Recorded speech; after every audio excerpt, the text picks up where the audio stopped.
शरणं गच्छामि। सम्मानित साथियों, नमो बुद्धाय, जय भीम। आज के अंबेडकर संदेश में आपका हार्दिक स्वागत है।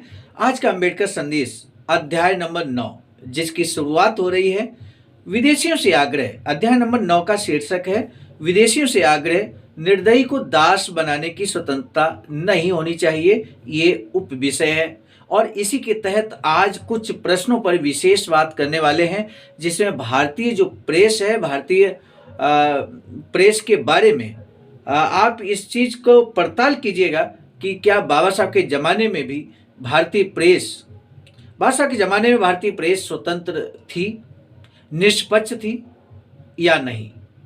वर्तमान की बात बाद में करेंगे, लेकिन बाबा साहब के दौर में भारतीय प्रेस की बात हम करेंगे और साथ ही साथ बात करेंगे कि कांग्रेस जो आज़ादी की लड़ाई लड़ रही है उसमें आखिर क्यों अन्य राजनीतिक दल, अन्य पार्टियां साथ क्यों नहीं दे रही हैं।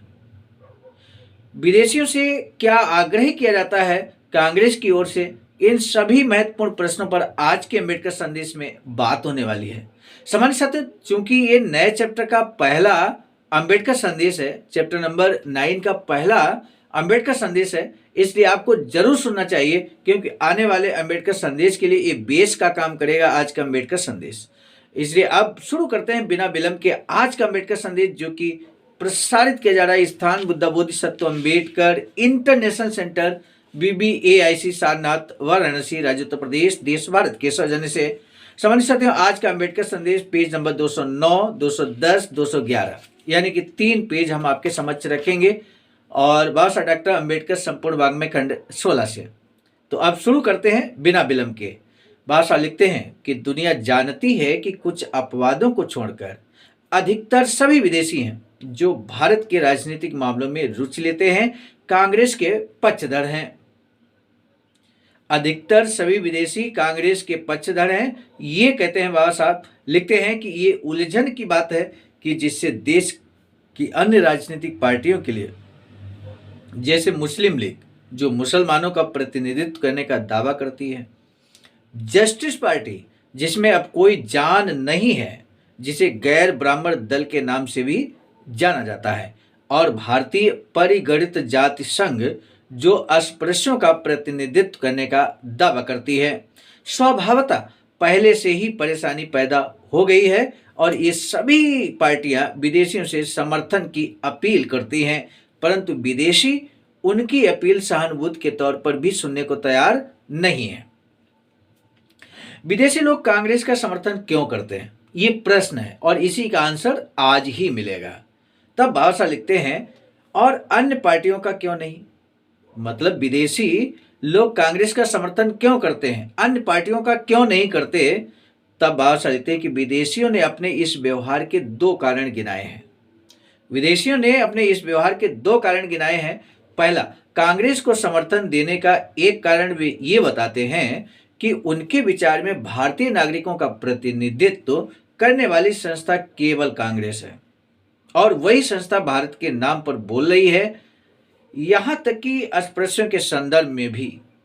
क्या उनकी सोच सही है, ये प्रश्न है। क्या विदेशियों की सोच सही है? विदेशी ये कहते हैं कि कांग्रेस ही ऐसी संस्था है जो भारत के बारे में बोल रही है, राष्ट्र के नाम पर बोल रही है, और साथ ही साथ भारतीय नागरिकों का वही प्रतिनिधित्व करती है, यहां तक कि अस्पृश्यों के संदर्भ में भी कांग्रेस ही प्रतिनिधित्व करती है। ये महत्वपूर्ण प्रश्न है। तो बाबा साहब कहते हैं, क्या ये सोच विदेशियों की सही है? तो अब आज के अंबेडकर संदेश में इसी प्रश्न की पड़ताल करेंगे और साथ ही साथ इसी प्रश्न का आंसर आपको मिलने वाला है। पहला कारण है, बाबा साहब लिखते हैं कि पहला कारण है, भारतीय प्रेस द्वारा इस विचार का प्रचार किया जाता है। भारतीय प्रेस द्वारा इस विचार का प्रचार किया जाता है। किस विचार का? कि कांग्रेस ही वो संस्था है जो अस्पृश्यों का प्रतिनिधित्व करती है, जो भारत देश का प्रतिनिधित्व करती है, भारत के नागरिकों का प्रतिनिधित्व करती है। ये कौन प्रसारित कर रहा है? भारतीय प्रेस। बाबा साहब आगे लिखते हैं कि भारत में प्रेस कांग्रेस को वही सहयोग देती है जैसे किसी अपराधी को कोई सहयोग दे। इससे सरल एग्जाम्पल क्या हो सकता है? तब भाषा लिखते हैं कि प्रेस इस सिद्धांत में विश्वास रखती है कि कांग्रेस कभी गलती नहीं कर सकती। प्रेस किसी ऐसी सूचना को छापना गवारा नहीं करती जो कांग्रेस की प्रतिष्ठा तथा उसकी विचारधारा के विरुद्ध हो। केवल प्रेस के ही कारण कांग्रेस कांग्रेस ये शोर मचाती रहती है कि कांग्रेस ही सबका प्रतिनिधित्व करती है। इसे अबाध रूप से विज्ञापित किया गया है कि इसी के फलस्वरूप इंग्लैंड और अमेरिका के लोग केवल कांग्रेस को ही अब सबका प्रतिनिधित्व करने वाली संस्था के रूप में जानते हैं। दूसरी परिस्थिति यह है कि भारत के बाहर के लोग विश्वास करते हैं कि कांग्रेस ही एकमात्र संस्था है जो भारत का प्रतिनिधित्व करती है। यहाँ तक कि अस्पृश्यों का भी। इसका कारण यह है कि अस्पृश्यों के पास अपना कोई साधन नहीं है। आखिर अस्पृश्यों के पास कोई साधन नहीं है, क्या साधन नहीं है ये भी बाबा साहब बताते हैं, जिससे कि वे कांग्रेस के मुकाबले में अपना दावा जता सके। अस्पृश्यों की इस कमजोरी के और भी कई कारण हैं। उनके पास प्रेस नहीं है। अस्पृश्यों के पास प्रेस नहीं है, कांग्रेस के पास प्रेस है। एक अंतर हुआ। और कांग्रेस का प्रेस उनके लिए बंद है। अस्पृश्य यदि कोई छपवाना चाहे, प्रकाशित कराना चाहे, तो कांग्रेस का प्रेस यहाँ बंद है उनके लिए। तब भाषा लिखते कि उसने अस्पृश्यों का रत्ती भर भी प्रचार न करने की कसम खा रखी है। अस्पृश्य अपना प्रेस स्थापित नहीं कर सकते। ये स्पष्ट है कि कोई भी समाचार पत्र बिना विज्ञापन राशि के नहीं चल सकता। विज्ञापन राशि केवल व्यावसायिक विज्ञापनों से आती है। चाहे छोटे व्यवसाय हों या बड़े, वे सभी कांग्रेस से जुड़े हैं और गैर कांग्रेसी संस्था का पक्ष नहीं ले सकते। भारत के एसोसिएटेड प्रेस का स्टाफ, जो भारत की समाचार एजेंसी है, पूर्णतया मद्रासी ब्राह्मणों से भरा पड़ा है। वास्तव में भारत का संपूर्ण प्रेस उनकी मुट्ठी में है और वह पूर्णतया कांग्रेस की पिट्ठू है, जो कांग्रेस के विरुद्ध किसी समाचार को नहीं छाप सकती। यही कारण है कि अस्पृश्यों की पहुंच के बाहर है, परंतु किसी हद तक स्वयं अस्पृश्यों में प्रचार करने की प्रवृत्ति का ना होना भी एक कारण है। प्रचार करने की प्रवृत्ति का ना होना उनकी देशभक्ति के कारण भी है कि कहीं ऐसा ना हो कि कोई बात ऐसी हो जाए जिसे देश की प्रतिष्ठा पर बाहर आ जाए। भारत की राजनीति के दो भिन्न भिन्न पहलू हैं, जिनका विदेशी राजनीति और संवैधानिक राजनीति के रूप में भेद किया जाता है। भारत की विदेशी राजनीति ब्रिटिश साम्राज्य से भारत की आज़ादी प्राप्त करने के संबंध में है। भारत की विदेशी राजनीति ब्रिटिश साम्राज्य से भारत को आज़ादी प्राप्त करने के संबंध में है, जबकि संवैधानिक राजनीति आज़ाद भारत के लिए भावी संविधान से संबंधित है। दोनों वास्तव में एक दूसरे से भिन्न है। दो चीजों की यहाँ बात की जा रही, भारत की विदेशी राजनीति क्या है और संवैधानिक राजनीति क्या है।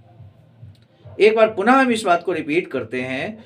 भाषा लिखते हैं कि भारत की विदेशी राजनीति ब्रिटिश साम्राज्य से भारत को आज़ादी प्राप्त करने के संबंध में है, जबकि संवैधानिक राजनीति आज़ाद भारत के लिए ध्यान दीजिए, आज़ाद भारत के लिए भावी संविधान से संबंधित है। दोनों वास्तव में एक दूसरे से भिन्न है, परंतु अस्पृश्यों को डर है।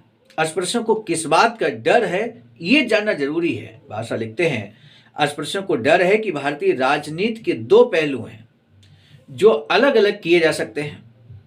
कांग्रेसी लोग अस्पृश्यों के देश प्रेम के सिद्धांत को नहीं मानेंगे और वे कांग्रेसी प्रचार पर चुप्पी साधे हुए हैं। वास्तविक बात यह है कि अपने मामले में मुखर न होने और कांग्रेस की खुली चुनौती की उपेक्षा करने के कारण ही लोगों को भ्रम होने लगा है कि कांग्रेस ही सबका प्रतिनिधित्व करती है, यहां तक कि अस्पृश्यों का भी। तब आशा लिखते हैं कि यद्यपि ये स्थिति खेदपूर्ण है, तथापि यदि विदेशी प्रचार से प्रभावित हो जाते हैं तो उन्हें दोष नहीं दिया जा सकता, क्योंकि चुनाव में कांग्रेस के प्रतिनिधित्व के दावे की परीक्षा नहीं हुई थी, परंतु 1937 के चुनावों में कांग्रेस की परीक्षा हुई है। तब भाषा लिखते हैं कि उससे चुनाव के जो परिणाम सामने आए, कांग्रेस को जो भी विजय मिली वह प्रचार के बल पर मिली और उसका सबका प्रतिनिधित्व करने का दावा झूठा साबित हुआ। उस चुनाव से क्या परिणाम सामने आए वह इसी पुस्तक के 6ठे अध्याय में दर्शाया जा चुका है। हम ऑलरेडी ये आंकड़े आपके समक्ष अम्बेडकर संदेश के माध्यम से रख चुके हैं। भाषा लिखते हैं, इससे स्पष्ट हो जाता है कि विदेशियों के समक्ष जब तथ्य पेश होते हैं तो कांग्रेस द्वारा सबका प्रतिनिधित्व करने का प्रचार यहाँ तक कि एक्सप्रेशनों का प्रतिनिधित्व करने का प्रचार झूठा साबित होता है और स्पष्ट हो जाता है कि कांग्रेस के अतिरिक्त दूसरी पार्टियां मुख्यतः अस्पृश्य भारत की राजनीतिक समस्या पर कुछ भिन्न मत रखती हैं। दूसरा कारण विदेशियों का कांग्रेस को समर्थन देने का है। दूसरा जो कारण है विदेशियों का कांग्रेस को समर्थन देने का है कि उनका विश्वास है कि कांग्रेस देश की आज़ादी की लड़ाई लड़ रही है। वे देखते हैं कि कांग्रेस सविनय अवज्ञा आंदोलन करके, विदेशी सरकार द्वारा बनाए कानून का उल्लंघन करके, करों का भुगतान रुकवाकर, अदालतों में गिरफ्तारी देकर, सरकार से असहयोग करने का प्रचार करके, कार्यालयों का बहिष्कार करके तथा देश की आज़ादी के लिए आत्म बलिदान एवं त्याग का प्रचार करके ब्रिटिश सरकार से लड़ने में जुटी है। विदेशियों की निगाह में कांग्रेस के अतिरिक्त अन्य पार्टियां नगण्य हैं। इन सबसे विदेशी ये नतीजा निकालते हैं कि जब कांग्रेस स्वतंत्रता प्रेमी के रूप में देश की आज़ादी के लिए लड़ाई लड़ रही है, तो फिर स्वतंत्रता संग्राम में दूसरी पार्टियों ने कांग्रेस का साथ क्यों नहीं दिया? दूसरी पार्टियों ने कांग्रेस का साथ क्यों नहीं दिया? जब विदेशी ये लोग मानने लगे हैं कि कांग्रेस ही वो संस्था है जो देश की आज़ादी के लिए लड़ाई लड़ रही है और विभिन्न तरीके से लड़ाई लड़ रही है। लेकिन जो हमारा देश भारत है, वहाँ अन्य पार्टियां भी हैं जिनका बाबा साहब ने भी जिक्र किया, जिसमें जस्टिस पार्टी है, लीग है, मुस्लिम लीग है और अन्य भी पार्टियां हैं। तो वो पार्टियां आखिर कांग्रेस का साथ क्यों नहीं दे रही हैं? क्या वो नहीं चाहती कि भारत देश आज़ाद हो अंग्रेजों से? तब बाबा साहब लिखते हैं कि मैंने पहले ही स्पष्ट कर दिया है कि आज़ादी की लड़ाई में दूसरी पार्टियों ने कांग्रेस का साथ क्यों नहीं दिया। यहाँ मैं इस प्रश्न के दूसरे पहलू पर स्थिति स्पष्ट करना चाहूँगा कि कांग्रेस किसकी आज़ादी के लिए लड़ रही है। सम्मानित साथियों, कांग्रेस किसकी आज़ादी के लिए लड़ रही है, ये प्रश्न यहाँ पर बाकी रह गया है। आज के अम्बेडकर संदेश में इसका आंसर हम नहीं दे पा रहे हैं। कारण ये अम्बेडकर संदेश एक समय सीमा जो निर्धारित है 10 से 15 मिनट की, उससे कहीं ज़्यादा हो जाएगा यदि हम इस प्रश्न का जवाब देंगे तो इस प्रश्न को ले चलेंगे हम अगले अम्बेडकर संदेश में, कल के अम्बेडकर संदेश में। आप चूंकि लगातार जुड़े हैं, लगातार अम्बेडकर संदेश को वॉच ही कर रहे हैं, तो अगले अम्बेडकर संदेश को सुनना ना भूलिएगा, क्योंकि इस प्रश्न का जवाब कल के अम्बेडकर संदेश में हम आपको देंगे। आज का अम्बेडकर संदेश कैसा लगा जरूर बताइए कमेंट सेक्शन में। साथ ही साथ आज का महत्वपूर्ण प्रश्न ये है, बाबा साहब के जमाने में क्या भारतीय प्रेस निष्पक्ष थी? ये प्रश्न है आपसे। ये बाबा साहब के जमाने की हम बात कर रहे हैं। बाबा साहब जिस समय संघर्ष कर रहे थे और जिस समय का ये जिक्र है, तो उस समय क्या भारतीय प्रेस निष्पक्ष काम कर रही थी? हम आपके विचारों को जानना चाहते हैं।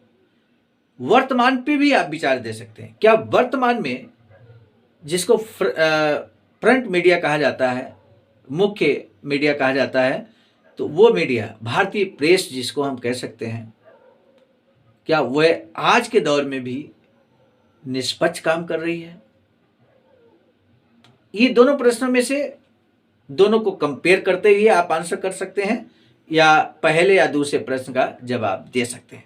हमें आपके जवाब का बेसब्री से इंतजार रहेगा। एक बार तो पुनः उन सभी साथियों का हम तहे दिल से साधुवाद व्यक्त करते हैं जो लगातार अंत तक वीडियो को वॉच करते हैं, अम्बेडकर संदेश को वॉच करते हैं, संदेश को ग्रहण करते हैं, बाबा साहब के संदेश को, और साथ ही साथ अपना बहुमूल्य विचार कमेंट सेक्शन में जरूर देते हैं। ऐसे साथियों का हम तहे दिल से धन्यवाद ज्ञापित करते हैं। मुझे पूरा भरोसा है कि आप इस अम्बेडकर संदेश को जन जन तक पहुंचाने के लिए कृत संकल्पित हैं। इसके लिए शेयर अवश्य करेंगे। और इसी के साथ यदि आप पहली बार हमारे इस चैनल पर आए थे तो चैनल को बेल आइकन के साथ सब्सक्राइब जरूर कर लें। इसी निवेदन के साथ आप दीजिए इजाजत। आप सभी को सादर नमो बुद्धाय, जय भीम। सामान्य साथियों, हम एक महत्वपूर्ण बात बताना उचित समझते हैं। बाबा साहब की अधूरी इच्छा के अनुरूप एक वैचारिक सेंटर निर्माणाधीन है सारनाथ वाराणसी में, जहां पर 14,000 स्क्वायर फीट जमीन परचेज कर ली गई है ring road green city Faridpur Sarnath में। वैचारिक सेंटर के प्रशासनिक ब्लॉक का निर्माण कार्य कंप्लीट हो चुका है। शानदार बेहतरीन प्रशासनिक ब्लॉक का निर्माण पूर्ण हो चुका है।